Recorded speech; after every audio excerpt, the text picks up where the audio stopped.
नमस्ते। आप सभी का आपके अपने इस YouTube चैनल हिंदी वाले व्हाट्सएप पर मैं अभिनव सरोवा व्याख्याता हिंदी साहित्य हार्दिक स्वागत और अभिनंदन करता हूं।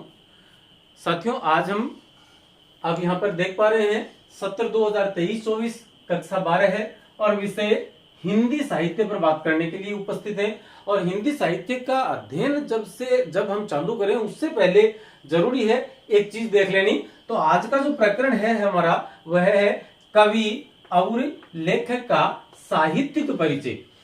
हिंदी साहित्य में हिंदी अनिवार्य में तो होता है सिर्फ जीवन परिचय, और यहाँ पर हिंदी साहित्य में कवि और लेखक का साहित्यिक परिचय आता है।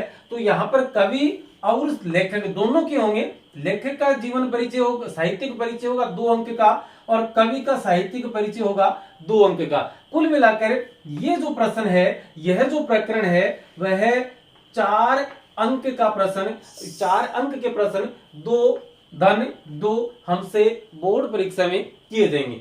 तो किसी भी कवि या किसी भी लेखक का साहित्यिक परिचय जब हम प्रस्तुत करते हैं तो किन किन बातों का ध्यान रखना चाहिए और किस प्रकार से हम उन सारी ध्यान रखी जाने वाली बातों को समेकित करते हुए अपना उत्तर, अपना जवाब वहां पर प्रस्तुत करें, ताकि परीक्षक के सामने किसी भी प्रकार की कोई दुविधा न रहे हमारे उत्तर को लेकर। तो सबसे पहले हमें क्या लिखना होता है? जीवन काल। जीवन काल में 2 चीजें होती हैं, जन्म और मृत्यु। तो हम दोनों एक साथ लिख सकते हैं कि जीवन काल, जैसे मैं बात करूं, अंतरा हमारी पाठ्य पुस्तक है हिंदी साहित्य की, और इस अंतरा का पद्य खंड का पहला पाठ है जयशंकर प्रसाद के द्वारा रचित 2 गीत।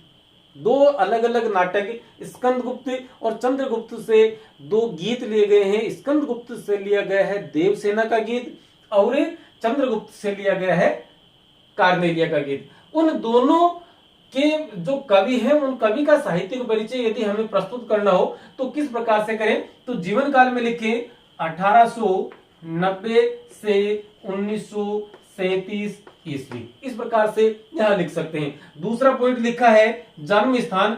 तो जहां जिस स्थान पर किसी कवि या किसी लेखक का जन्म हुआ था उस स्थान का नाम हम यहां पर लिख सकते हैं। तो इनका जन्म हुआ था काशी में, वर्तमान में इसको बनारस या वाराणसी के नाम से हम अभिहित करते हैं। उसके बाद में आता है संबंधित वाद, मतलब किस वाद से इनका संबंध था। तो यदि हम जयशंकर प्रसाद की ही बात करते चले तो इनका संबंध था छायावाद से। ठीक है, तो छायावाद के ये आधार स्तंभ माने जाते हैं। अब देखिएगा इनकी भाषा कैसी थी। भाषा चूंकि 2 या 2 से ज्यादा हो सकती है। देखिए यहां लिखते हैं, पहले एक बार देखते हैं हम। एक तो है हमारे पास खड़ी बोली हिंदी, एक तो क्या है हमारे पास खड़ी बोली हिंदी। अब खड़ी बोली हिंदी के 2 रूप हो सकते हैं। कौन कौन से? संस्कृत शब्द प्रधान या तत्सम शब्दों से युक्त, या उर्दू शब्दों से युक्त, या तद्भव शब्दों से युक्त। जैसे जयशंकर प्रसाद की भाषा की बात करें तो जयशंकर प्रसाद संस्कृत मिश्रित खड़ी बोली हिंदी का प्रयोग करते थे। यदि हम प्रेमचंद की बात करेंगे तो प्रेमचंद उर्दू मिश्रित खड़ी बोली हिंदी में लेखन कार्य किया करते थे। इस प्रकार से यहाँ पर भाषा का प्रयोग हो जाएगा। लेकिन कुछ कवि और भी हैं जिन्होंने दूसरी भाषाओं का प्रयोग किया था। जैसे सूरदास की यदि हम बात करें तो सूरदास ने अपना काव्य ब्रज भाषा में लिखा। तुलसीदास की बात करेंगे तो ब्रज और अवधी दोनों भाषाओं में उन्होंने अपनी बात कही थी। यदि हम घनानंद की या विद्यापति की बात करेंगे तो उन्होंने जैसे अपनी बात मैथिली भाषा में लिखी। तो इस प्रकार से जिस भी भाषा में उन्होंने अपने साहित्य का सृजन किया है उस भाषा का उल्लेख हमें यहाँ पर करना है। यदि अवधी है, ब्रज है तो ठीक है। यदि खड़ी बोली हिंदी है तो खड़ी बोली हिंदी में कौन से शब्दों की प्रधानता ज्यादा रही है उसी के हिसाब से हमें अपना जवाब वहां पर लिखना है। चलिए आगे चलते हैं। तो भाषा हो जाए, जैसे मैं अपने जयशंकर प्रसाद की बात कर रहे थे तो संस्कृत युक्त खड़ी बोली हिंदी।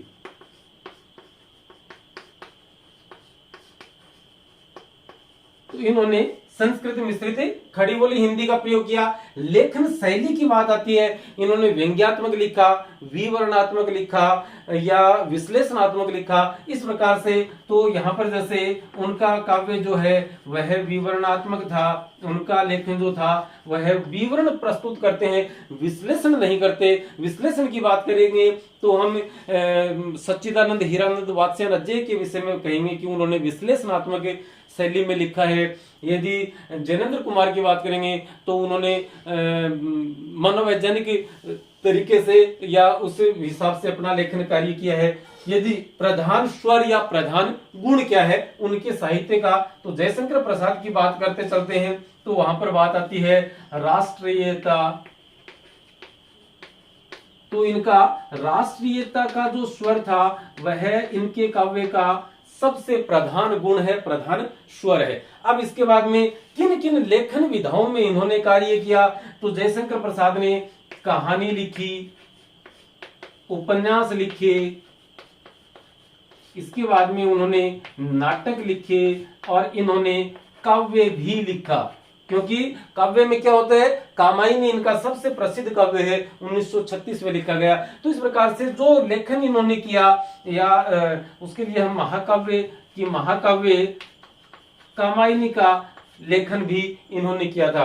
कहानियों में जो भी है, पुरस्कार है, आंधी है, इंद्रजाल है, वो उपन्यास की बात करें तो उपन्यास, नाटक की बात करें तो सबसे प्रधान इनकी जो चीजें हैं वो नाटक हैं या कामायनी नाम का महाकाव्य है। तो नाटकों में स्कंदगुप्त है, चंद्रगुप्त है, विशाखदत्त है, जन्मेजय का नागयज्ञ है, ध्रुव स्वामिनी है। इस प्रकार के जो नाटक थे इन्होंने वे लिखे और नाटकों के माध्यम से इन्होंने जो भारतीय संस्कृति थी,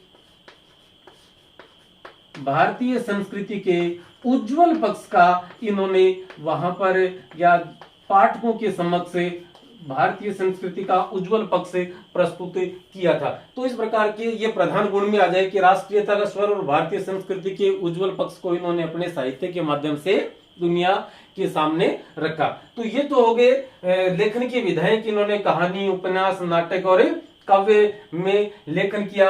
उसके बाद में प्रमुख रचनाएं, तो प्रमुख रचनाएं गद्य में कहें तो कहानी में लिखकर हम इंद्रजाल, आंधी इत्यादि लिख सकते हैं।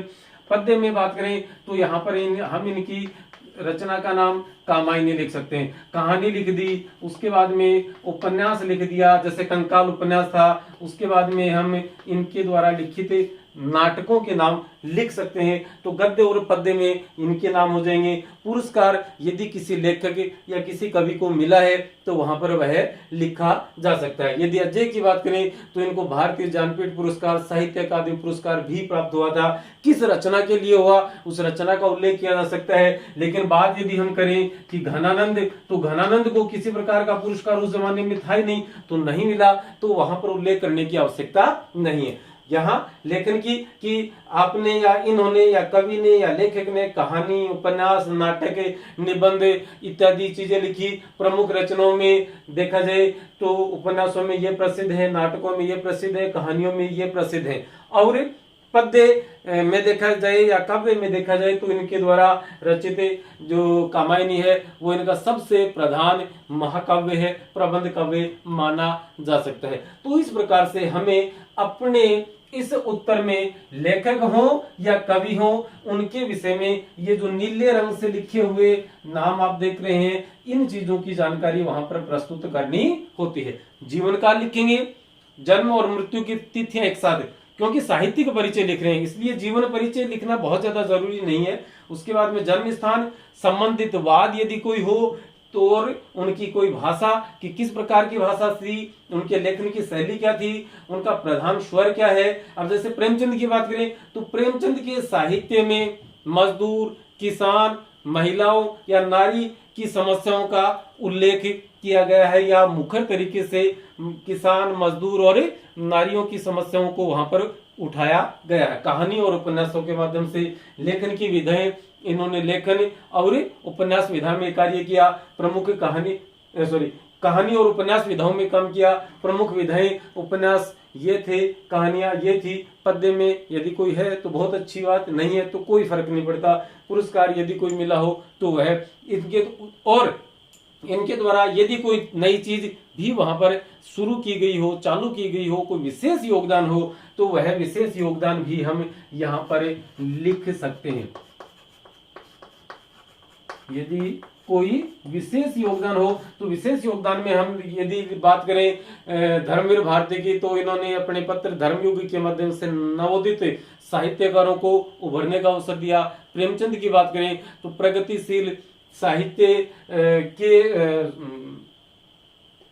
1936 में और प्रगतिशील साहित्य की उन्होंने जो उनके लोग थे और उनके साथ मिलकर इन्होंने काम किया। तो इस प्रकार से यहाँ पर वो सारी चीजें, तमाम चीजें वहां पर लिखी जा सकती हैं।